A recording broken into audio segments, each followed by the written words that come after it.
April 22nd. It is Wednesday, about 1:35 p.m. Good afternoon to each and every one of you in the audience, to the appointees that are going to appear before the Senate Rules Committee, to the staff, as well to the members. Madam Vice Chair, I want to welcome you to our Senate Rules Committee, as well as our colleagues. So why don't we start off, Madam Secretary, let's secure a quorum. Madam Secretary, please call the roll. Senators Cannella? Here. Cannella here. Leyva? Mitchell? Here. Mitchell here. Fuller? Here. Fuller here. DeLeon? Here. DeLeon here. Okay, we've established a quorum. Let's go to file item number 1, the reference of bills to committees. Can I get a motion? We have a motion made by Mr. Cannella. Madam Secretary, please call the roll. Senators Cannella? Aye. Cannella, aye. Leyva? Mitchell? Aye. Mitchell, aye. Fuller? Aye. Fuller, aye. DeLeon? Aye. DeLeon, aye. We have a 4-0 vote. However, we will keep the roll open. Let's go to file item number 2, that is appointees, governor's appointees to the various committees. In this case, Director, Department of Child Support Services. That is Ms. Alicia Griffin. Ms. Alicia Griffin, welcome. Welcome. Why don't you start off with a brief statement, but if you'd like to introduce anyone, please do so, and we can go to your statement, and we'll go to Q&A. I think we'll go to my statement, thank you. Okay, we'll go directly. We'll be efficient then. Mr. Chairman and committee members, thank you very much. It's an honor to appear before you today in consideration for my appointment as Director for the Department of Child Support Services. I want to thank the Governor and Secretary Dooley for the opportunity to be considered for this post and to serve the state of California, but also to thank the staff of the department and of our local county agencies for their very gracious welcome and energy in accepting my leadership and moving us forward with a commitment to making the Department of Child Support Services the best it can be. Throughout my career in public services, I have been protecting and preserving the well-being of children, and it's been the center of both my professional endeavors, but also the heart of my passion. I started, as my resume will tell you, and was very involved in child protective and child welfare services for many years. And through that effort, it gave me a really broad understanding of the needs of our children and our families, and how important the economic underpinnings are for those families and for those children. Since joining child support in 1997, I have been a vigorous advocate for the program, as I believe it is a critical service and a primary prevention program that really makes the difference in the lives of children and families that we serve.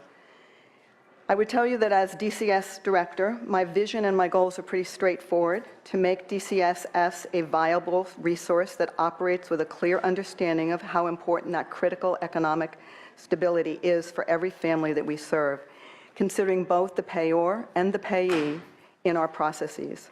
Understanding that children do best when they have the support of their parents and the family that they live in, and that we must work with those parents to promote their responsibility for supporting their children. We need to facilitate and ensure that those critical child support dollars are also delivered timely, regularly, and efficiently. In many cases, it is the difference in keeping the family out of poverty or helping them raise above poverty. We must provide quality customer service at every step of our path. And we must constantly challenge ourselves to deliver our services in a way that we would expect them to be delivered should we be in need of them. Again, timely, respectfully, and with good and easy understandability. We must continue our performance. So although we have increased our collections in California 8.9% in the last 5 years, we need to do more. We can do more. In 2015, as I entered the process here in California, we were in the unenviable position of starting a new 5-year planning process for our strategic plan. With the local child support agencies, the Judicial Council, and other key advocates, we developed a new, very vibrant 5-year strategic plan, setting goals and ensuring that will ensure and improve our services to our children and to their families. The 5 key goals are: increase support to children, deliver excellent customer service, enhance our program performance and sustainability, strengthen and develop our partnerships, and be innovative in meeting the needs of our families. With each goal, we have set objectives and targets for improving all aspects of the service delivery in California's program. At both the state and the county levels, we have then developed annual performance plans that will put in motion the mechanisms to address the objectives and the targets. But in addition to that, we have also tailored the services in those plans to meet the unique needs of each of the counties that we serve in California, because each of California's counties does have unique needs for their children and their families. And I sincerely thank you for your consideration, and I'm happy to answer your questions. Thank you very much, Ms. Griffin, and welcome. Welcome to California. I know you come from the East Coast, from the state of New Jersey specifically, so on behalf of the Senate Rules Committee, we want to welcome you to the Golden State.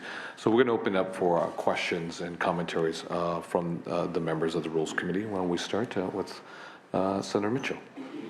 Thank you very much, Senator. Good afternoon. Thank you very much for the opportunity to share some time. It occurred to me as I was listening to your opening statement, that I was here in another capacity when the State Department was created. And since then, the administration has led numerous efforts to realign formally state-administered programs down to the local level. But it certainly makes sense given the history of California's poor performance around child support collection that led to the state office. I hope this is certainly an area that we don't kind of follow suit with the realignment pattern, and that this is something that stays at the state level in terms of overall oversight. From your perspective, how is that working with the state level kind of oversight and administration dealing with a very local issue, and your support of the 50 some odd local child support collection agencies? Well, I think the one thing about the program is that it is a combination of federal oversight and administration and direction, coupled with state administrative oversight and direction and state responsibility for certain aspects of the program. But it really is the local counties that directly deliver those services. And so my perspective has always been that it's a collaboration, and it really is a very healthy collaboration. And as I said in my opening statements, I mean, I have been very, very amazed and gratified by the amount of coordination, commitment, and cooperation that the counties are putting on the table to really move the program forward. They've been heart and soul of some of the innovative practices that we need to look at moving statewide. And I really applaud that kind of innovation, because they really are seeing the needs of the families that we're there to serve. And so it's really important that they look at what they can do, and then we can take some of those aspects and roll them up to statewide practice. I know that you got to your new assignment in time to be engaged in the new 5-year strategic planning process, which is great for you and great for the organization. And I was able to take a quick look at the strategic plan. But what would you say, as the leader of the organization, your vision is, just for yourself in terms of, you know, if you were to look back at 2019, what you hope you were able to lead and accomplish to really take this still relatively new department in the greater scheme of things to the next level of customer service and performance around supporting families and keeping children out of poverty?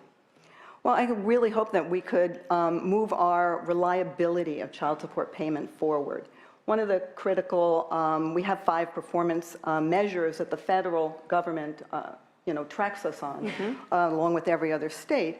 But for me, the real benefit of child support is the regular, weekly, monthly child support coming into a household that benefits that family and keeps economic stability growing. Because I think any of us can remember, if you're short a paycheck or short, a time period in which you actually don't have income coming into your household, that's a real stressor in your family life. And so I would really put the reliability and our ability to go from a point now where we don't have the kind of reliability that we'd like to have.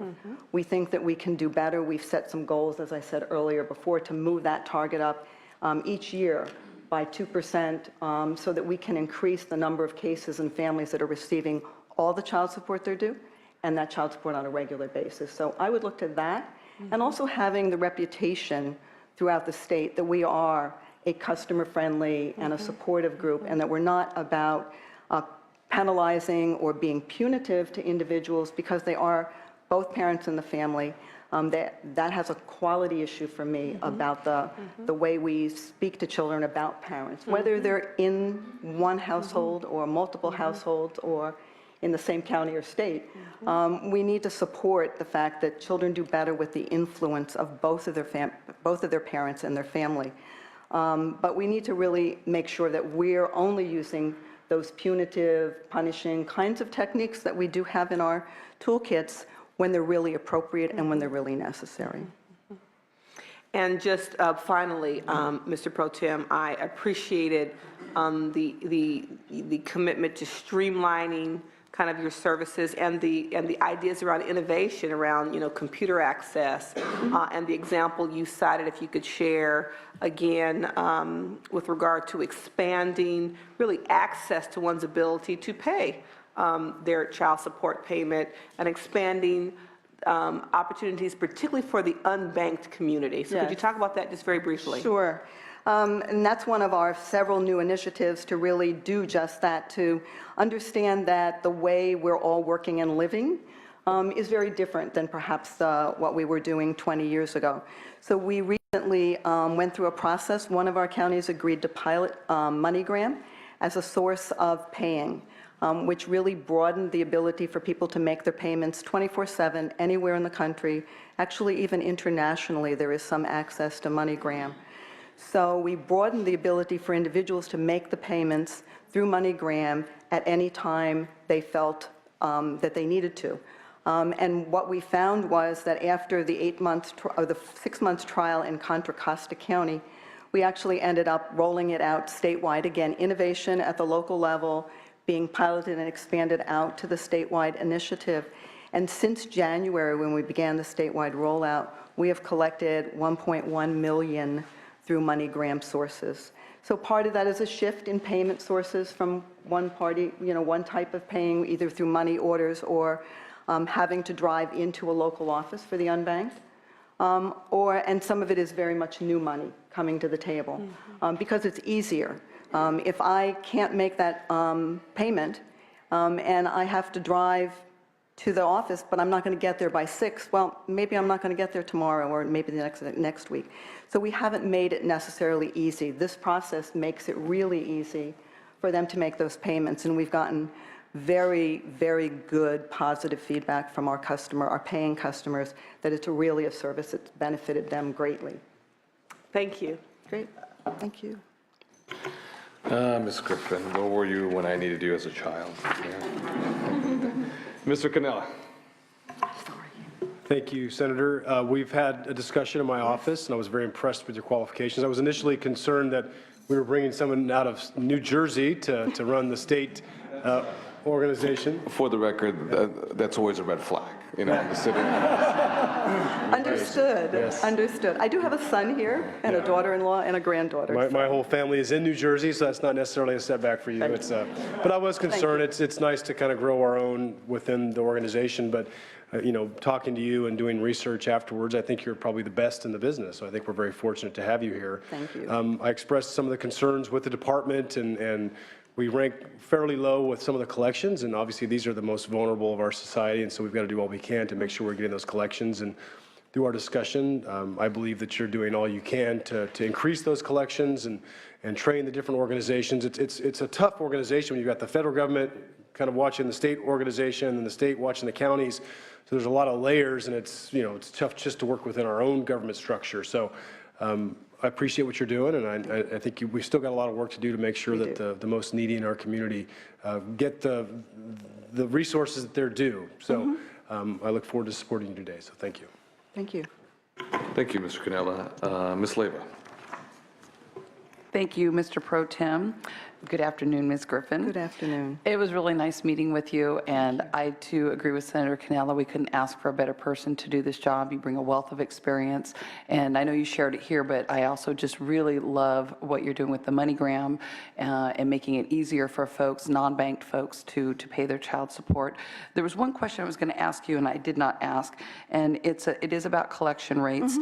And 46% of households headed up by females live in poverty. For any other families, it's about 19%. So what can we do? The collection rates are about 65%. What can we do to try and help improve that?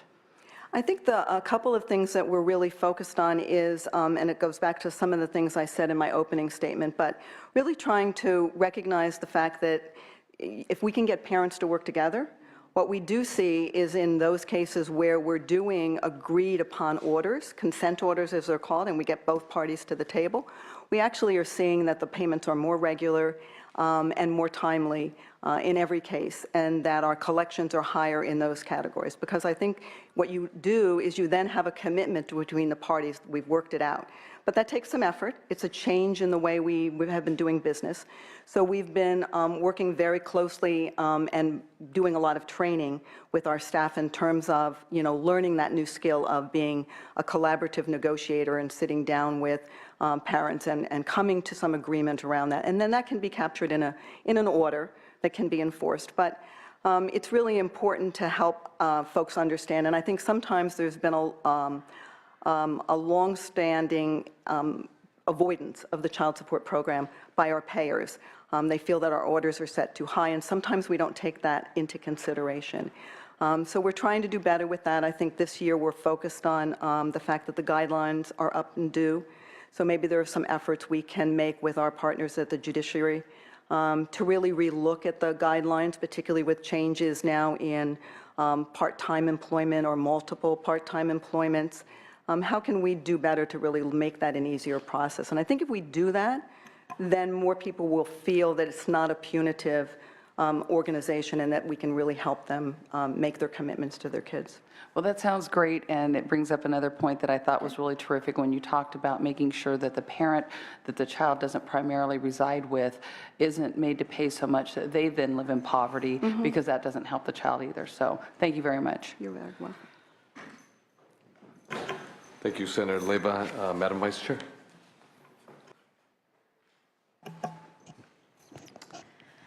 I just wanted to point out a couple of statistics that you shared with me, and maybe look at them from just a little different way. But what is the average, and this is, I'm sure, an estimate, what is the average wait time for a contested divorce consent decree or payment decree for a mom waiting to get, or a dad, spouse, waiting to get, collect support from their spouse for a contested? For a contested case, I'm not sure I actually have that breakout. I can tell you from a new case walking in the door to that case getting its order is averaging right now about 186 days, which is much too long in our estimation, and we've targeted to try and move that back in the next year by about 35 to 40 days. And that's a commitment that we have at the county level as well. And again, things would vary between the counties, but that's too long. And so if you can't get to an order for 186 days, then you can't get to a payment for a longer period of time, and that's too long to wait. So what we really want to do is streamline, and I believe Senator Mitchell raised this pointed to this earlier, is, we're trying to streamline that front end of service, make it easier. Right now, our application process to establish that case is really too long, too paper-oriented. We need to move that to a automated process that's short, sweet, clear, to the point, and we can get the good information that we need to start that case moving, and then utilize some of our other tools to follow that up and get it to order and to payment at a faster level. And remind me, what % of the cases are contested, not when they come out, or not being paid when they come out of court? Well, our collection rate is currently running at 64%. So that means about 36% of the cases are not getting payment of any sort. Now, the 64% includes those who sometimes pay just a portion during the year, not the full amount that's due.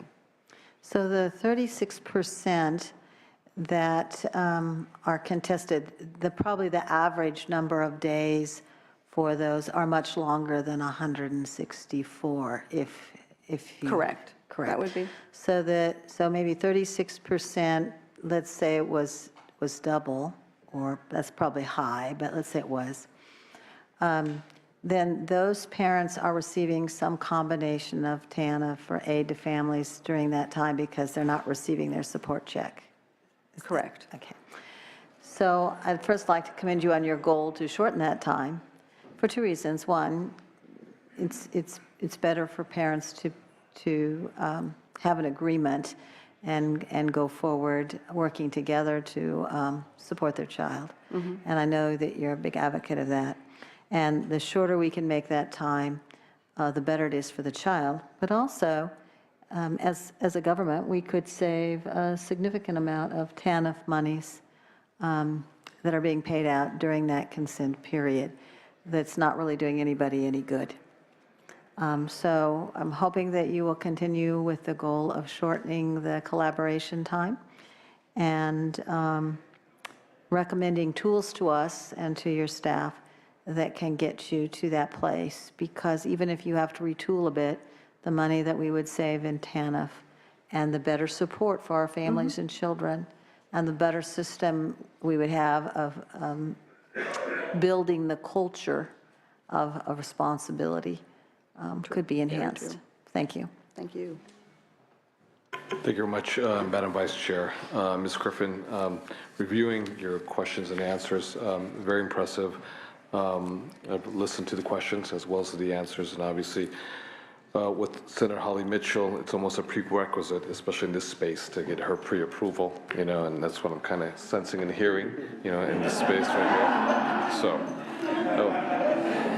with that said, I want to thank you very much. We want to welcome you to the state of California. Very impressive. This is a very important issue, the issue dealing with income inequality. Oftentimes, especially with lower income households, single mothers, the other parent, in this case by far and large, the father of the child, is also of low incomes. It's always a challenge. How do you balance that, secure the collection, and hopefully secure the necessary money resources for the best sort of holistic quality upbringing for the child himself or herself. So with that, I'd like to entertain a motion. We have a motion. Oh, I'm sorry, I got a little ahead of myself. Yes. So those who are in support of Ms. Griffin, please come forward. Thank you. My name is Dave Oppenheim. I'm the Executive Director of Child Support Directors Association of California. I have with me today CSDA's President, Jamie Murray, who is also the Director for the Santa Cruz-San Benito Department of Child Support Services. And it's with great pleasure that CSDA strongly supports the nomination and confirmation of Alicia Griffin to become the next Child Support Director for the State Department of Child Support Services. I think a lot of what's already been said. Alicia has brought innovative services and expedited innovative best practices. The MoneyGram is a perfect example, has brought strategic structure to the program. The performance management plans through each of the local child support agencies specifically designed to support the state 5-year strategic plan, as well as, and I think this is important, and I think this reflects very well of Director Griffin, that the state also implemented a performance plan of its own, primarily to support and provide the tools and resources for the local child support agency that are the boots on the ground, so that they can provide us the technology, the strategic best practices, and also the leadership and guidance that we need. In very short order, Director Griffin has already laid out a very strategic path for us, one that we, from the local level, when working with CSDA, has created a shared vision, and we couldn't be more impressed and more happy for Alicia Griffin to become the next Director of the State Department of Child Support Services. Thank you very much. Thank you very much. Any other supporters? Seeing none, those in opposition? Seeing no opposition, we do have a motion made by Senator Mitchell. Madam Secretary, please call the roll. Senators Canella? Aye. Canella, aye. Leyva? Aye. Leyva, aye. Mitchell? Aye. Mitchell, aye. Fuller? Aye. Fuller, aye. DeLeon? Aye. DeLeon, aye. Ms. Griffin, congratulations. You passed from this committee, 5-0 vote. Congratulations.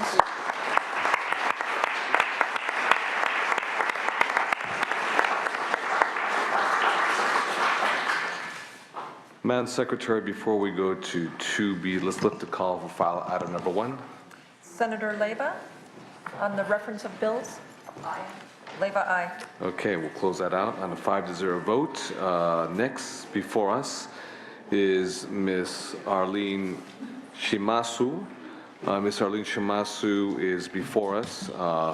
The appointment is Director of the Division of Administrative Services for the California Department of Corrections and Rehabilitation. Welcome, Ms. Shimasu. Thank you. So why don't you, if there's anyone you want to introduce, please do so. And if not, you can go directly to your presentation. Okay, well, I do have some special guests here. Fantastic. I have Why my don't we husband. wait to settle till we close that door, so, Okay. there we go, okay. I have my husband, Marvin Nakamoto, as well as my daughter, Erin, here. Welcome. My younger daughter is in school, so she's here in support. but- Fantastic, welcome. Well, welcome, Ms. Shimasu. Thank you. Okay. Mr. Chairman, Senators, it's an honor to be here before this committee. I want to thank my family, my friends, my CDCR family who are here to support me, and the governor for appointing me as the Director of Administrative Services. I've been at CDCR for 5 months. I have no misconception of the challenges that will come before me, maintaining the fiscal accountability of one of the largest state departments budget, as well as providing services to 60,000 employees while supporting the initiatives of this administration and following the directives of the court is quite daunting. But what I bring instead of history is a fresh, new perspective, an outsider's perspective, so to speak. While I was at DPA, now CalHR, I was recruited to develop a new division to manage the fiscal complexities of 21 bargaining units, to develop bargaining units and correct previous compensation practices submitted to the legislature. I bring to you my leadership, my experience from the State Controller's Office, Department of Finance, and CalHR. I bring no bias, no preconceived ideas, and what is possible or what's impossible. Just me and my dedication to do the best possible job. And it's my understanding that's one of the reasons why I was appointed by the governor, is to look and see CDCR through fresh eyes. In closing, I would like to reaffirm my personal commitment to each and every one of you, that I will do my very best to ensure fiscal accountability for the CDCR, the administration, and the people of the state of California. Thank you, and I'd be happy to answer any questions. Thank you very much, Ms. Shimasu. We will begin with questions. Ms. Mitchell? Thank you very much, Mr. Pro Tem, and good to see you again. Yeah, thank I you. appreciate you taking out the time for us to have a conversation. And I think, from my perspective, recognizing what your role is within the department, what speaks volumes is primarily, as you just stated in your opening, your relevant experience in large state departments, Employment Development Department, the Controller's Office, and others, in critical areas of HR, administration, and budget. I think in the context of the legislature, when we talk about CDCR, we spend most of our time on the program side. Right. How many people are locked up, should they be, and for how long, and how much it's costing us, and then on the health issues. But recognizing the skill set you bring on the back office side, I think is critical to the department's effort to continue to work within what will ultimately become a shrinking budget as fewer and fewer people are sent to CDCR facilities. And I think I would just ask, generally, since you've only been there 5 months, and I'm clear about that, so I don't expect you to have lots of history around CDCR, because there's a lot of history there. Yes. But tell me, from your perspective, in your 5-month period of time, what are your top 2 kind of goals to kind of wrap your arms around and begin to affect some change on the administrative, personnel, and budget side of the house, which is the work that you've been brought there to do? Well, basically, since I've been at CDCR, I have been evaluating my divisions in personnel, in contracts, as well as the budgets. And we're looking at efficiencies and looking at redundancies. As I spend more time there at CDCR, I will be able to evaluate it more in-depthly. And I bring my history, my background, to effectuate those changes. Are there any, step out of your shoes for a minute and step into mine as a state policymaker who votes on a budget and votes on policies. You know, from your perspective, is there anything different? Should we be looking at CDCR with a different lens going into the future, thanks to many of the policy shifts that have taken place, thanks to the court order, all of those things that have happened that will drastically change kind of the nature of CDCR's product? You know, given the nature of the work that CDCR does, the population will shift. Is it, you know, is there something different that we should be considering and looking at as we think about resource allocations? Again, given the work you do on the HR, administrative, contracting, and budget side?